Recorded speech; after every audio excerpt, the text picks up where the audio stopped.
दतिया उपचुनाव हार को लेकर बीजेपी की आज बड़ी बैठक है।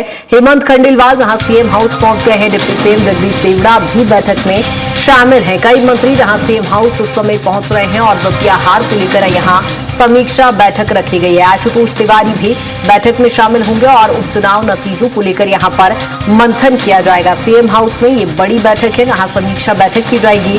दतिया उपचुनाव में भाजपा की हार को लेकर यहां पर मंथन किया जाएगा, कारण तलाशे जाएंगे और भीतरघात को लेकर भी यहां पर कोई बड़ा फैसला लिया जा सकता है। सभी नेताओं मंत्रियों के यहां पर पहुंचने का सिलसिला शुरू हो चुका है। जगदीश देवड़ा जो उपचुनाव में जिन्हें जिम्मेदारी सौंपी गई थी और यहां के चुनाव प्रभारी प्रदेश अध्यक्ष हेमंत खंडेलवाल और खुद बीजेपी के प्रत्याशी आशुतोष तिवारी इस बैठक में मौजूद रहेंगे, जहां वो भी बैठक में शामिल होने के लिए पहुंचे हैं। सीएम हाउस में ये बैठक शुरू होगी और थोड़ी ही देर बाद जहां बैठक होनी है, आपको बता दें कि सीएम हाउस में सभी का पहुंचने का सिलसिला शुरू हो गया। बीजेपी के प्रदेश अध्यक्ष हेमंत खंडेलवाल भी पहुंच गए हैं और इसी पर ज्यादा जानकारी के साथ कुलभूषण हमारे साथ जुड़ गए हैं। कुलभूषण, सीएम हाउस में बड़ी समीक्षा बैठक रखी गई है, सभी दिग्गज वहां पर पहुंच रहे हैं, फिलहाल क्या कुछ अपडेट?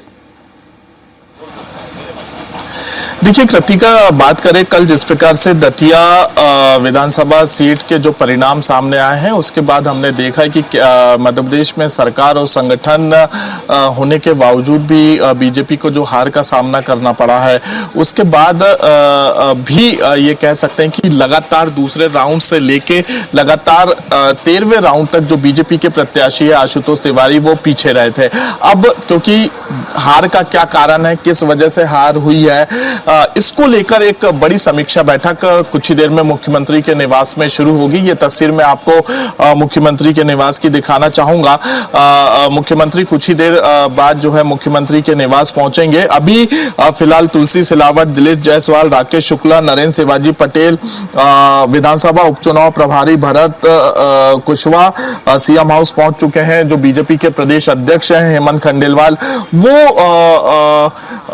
मुख्यमंत्री के निवास पहुंच चुके हैं। तो कहीं ना कहीं ये कह सकते हैं कि आखिरकार कौन भीतरघाती है जिसकी वजह से बीजेपी को इतनी बड़ी हार दतिया में मिली है। क्योंकि जहां एक तरफ संगठन की बात करें, क्योंकि पूरे देश में मध्य प्रदेश का जो बीजेपी संगठन है, जो बूथ की स्थिति है मध्य प्रदेश में, उसकी तारीफ पूरे राज्य के अलग अलग राज्यों में की जाती है। लेकिन कल जिस प्रकार से बीजेपी को हार मिली, उसके पीछे के कई जो सियासी मायने हैं वो निकाले जा रहे हैं। कई ऐसे समीकरण है, ये कहा जा रहा है कि कई ऐसे वरिष्ठ नेता हैं जो जिले के अध्यक्ष हैं, जिले के जो बूथ के प्रभारी हैं, उन्होंने भीतरघात किया है, जिसकी वजह से बीजेपी को हार का सामना करना पड़ा है। मुख्यमंत्री जो है वो मुख्यमंत्री निवास कुछ ही देर में पहुंचेंगे। आप ये देख सकते हैं कि जो पुलिस सुरक्षा है, सिक्योरिटी ने अपनी यहां पर जिम्मेदारी संभाल ली है और यहां पे कुछ ही देर बाद मुख्यमंत्री सीधे प्रशासन एकेडमी से निकल चुके हैं और मुख्यमंत्री के निवास में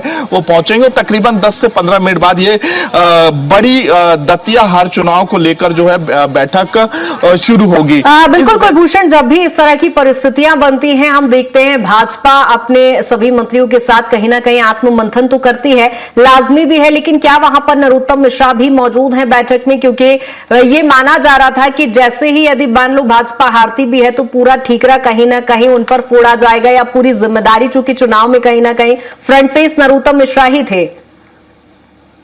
बूथ स्तर तक के जो पदाधिकारी हैं उन्होंने अपने पद से इस्तीफा दिया था, लेकिन डैमेज कंट्रोल किया गया प्रदेश अध्यक्ष की तरफ से। तमाम जो कैबिनेट के मंत्री हैं, सांसद हैं, पूर्व विधायक है, वर्तमान विधायक है, एक बड़ी फौज जो है दतिया में उतारी गई। ये तस्वीर आप देखिए, मुख्यमंत्री जो है मुख्यमंत्री के निवास पहुंच चुके हैं और अब से कुछ ही देर बाद बड़ी बैठक शुरू होगी।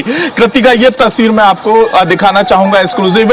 मुख्यमंत्री अब मुख्यमंत्री के निवास पहुंच चुके हैं और दतिया हार को लेके एक बड़ी बैठक मुख्यमंत्री के निवास में होगी और इस बैठक के बाद ये निर्णय लिया जाएगा कि संगठनात्मक ढांचे को और कैसे दतिया में मजबूत करना है। और अगर कार्यकारिणी को भंग किया जाता है दतिया में, तो नए स्तर से पूरी एक जमावट की जाएगी और इस जमावट के बाद जिला अध्यक्ष से लेके जो बूथ स्तर के अध्यक्ष है उन पर भी कार्रवाई की जाएगी। इसके साथ ही जिन पदाधिकारियों ने चुनाव के पहले इस्तीफा दिया था, अब उनके इस्तीफे पर भी विचार किया जा सकता है। जो तमाम कैबिनेट के मंत्री हैं, जो प्रदेश अध्यक्ष हैं, जिन्होंने वहां एक बड़ी जिम्मेदारी संभाली थी दतिया विधानसभा सीट में, तो उनसे फिलहाल ये पूछा जाएगा कि आप अलग अलग बूथों में मौजूद थे, आप ग्रामीण क्षेत्रों में मौजूद थे, शहरी क्षेत्र में मौजूद थे, तो वहां की क्या स्थिति थी, आखिरकार क्यों दतिया जो सीट है बीजेपी हारी है। ऐसे तमाम विषयों पर चर्चा होगी और चर्चा होने के बाद कई बड़े फैसले आज संगठन दतिया हार पर लेता हुआ नजर आएगा। बिल्कुल कुलभूषण, एक बड़ी बैठक है, जाहिर तौर पर आत्ममंथन बनता है बीजेपी का यहाँ पर। क्या वहां पर नरोत्तम मिश्रा भी मौजूद हैं बैठक में? क्योंकि आशुतोष तिवारी भाजपा के प्रत्याशी तो पहुंचे ही हैं, लेकिन क्या वहां पर नरोत्तम मिश्रा भी हैं? फ्रंट फेस नरोत्तम मिश्रा ही थे क्योंकि चुनाव में। बिल्कुल, कल बीजेपी के जो प्रत्याशी है आशुतोष तिवारी, उन्होंने कल दतिया में चुनाव हारने के बाद एक बड़ा बयान दिया था कि भीतरघातियों की वजह से मैं चुनाव हारा हूं, और तुरंत वो चुनाव हारने के बाद दतिया से भोपाल के लिए रवाना हुए थे। अभी कुछ ही देर पहले जो आशुतोष तिवारी हैं, बीजेपी के प्रत्याशी थे, जो कि दतिया से चुनाव हार चुके हैं, वो मुख्यमंत्री के निवास पहुंचे हैं। लेकिन नरोत्तम मिश्रा फिलहाल जो है वो इस बैठक में शामिल नहीं हुए हैं। जिन कैबिनेट मंत्रियों को जिम्मेदारी दी गई थी, जो सांसद को जिम्मेदारी दी गई थी, वो ऐसे तमाम दिग्गज नेता मुख्यमंत्री के निवास पहुंच चुके हैं और अब से तकरीबन चंद मिनटों में ही हम ये कह सकते हैं कि बैठक शुरू होगी।